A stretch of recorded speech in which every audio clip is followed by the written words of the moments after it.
பெண்கள் நெறைய இடத்துல 30% இவ்வளோதான் நம்மளுக்கா அப்படின்னு கேட்குறாங்க.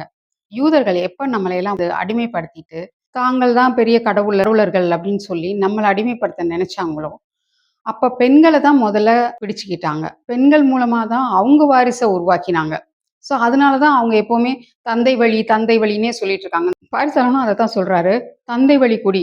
இப்ப விஜயெல்லாம் தந்தை வழி தான். விஜயோட தந்தையும் தெலுங்கு சிங்களர் தான். விஜயநகர தெலுங்கு தான் சிலோன்ல குடியேறினவங்க. தமிழ் பெண்கள எடுத்து யூதர்கள் திருமணம் பண்ணிக்கிட்டு, அவங்கள அடிமையா வச்சிருந்து, அவங்களுக்கு பிறக்கிற குழந்தைய தன்னோட வாரிசுகளா நியமிச்சு அந்தந்த கண்ட்ரில. அதுவும் ஆப்பிரிக்காலலாம் இன்னும் ரொம்ப கொடுமை. பிரிட்டிஷ் பெண்கள் எல்லாம் தங்களோட அழகெல்லாம் கெட்டு போயிரும்னு சொல்லிட்டு, ஆப்பிரிக்கா பெண்கள கர்ப்பமாக்கி, அந்த குழந்தைய எடுத்து கொன்னுட்டு, இவங்க குழந்தைய ஃபீட் பண்ணணும்னு சொல்லி, பிரிட்டிஷ் குழந்தைங்களுக்காக அவங்க வந்து தாய்ப்பால் குடுக்கணும். அவங்கள அடிமைப்படுத்தி வச்சிருந்தாங்க. ஒவ்வொரு இடத்துலயும் ஒவ்வொரு மாரி. சத்திய கொண்டு வந்தாங்க. சத்தின்றது கணவன் இறந்துட்டா அவங்களோட சேர்ந்து நெருப்புல போணும்.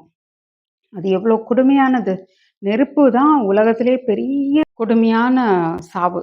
அந்த சாவ விரும்பி சாகுற அளவுக்கு அவங்க வச்சிருக்காங்கன்னா, கணவர் இறந்துட்டாருன்னா, இவங்களோட பாலியல் தொல்லைய, அந்த செக்ஸ் கொடுமையெல்லாம் தாங்க முடியாதுன்ற ஒரே காரணத்துக்காக, ஒண்ணு தாங்களே தங்கள தற்கொலை பண்ணிப்பாங்க. இல்லைன்னா, சத்தின்ற பேர்ல அவங்களே சிறைக்குள்ள போயிடுவாங்க.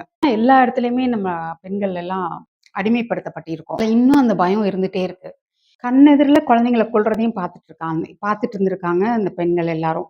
பழைய வரலாறு இது எல்லாத்தையும் நம்ம வழி வழியா பாடல் மூலமா சொல்லிக் குடுத்துட்டு இருந்தோம்னா, அவங்கள வந்து அவ்ளோ கொடுமையா கொன்றுருக்காங்க.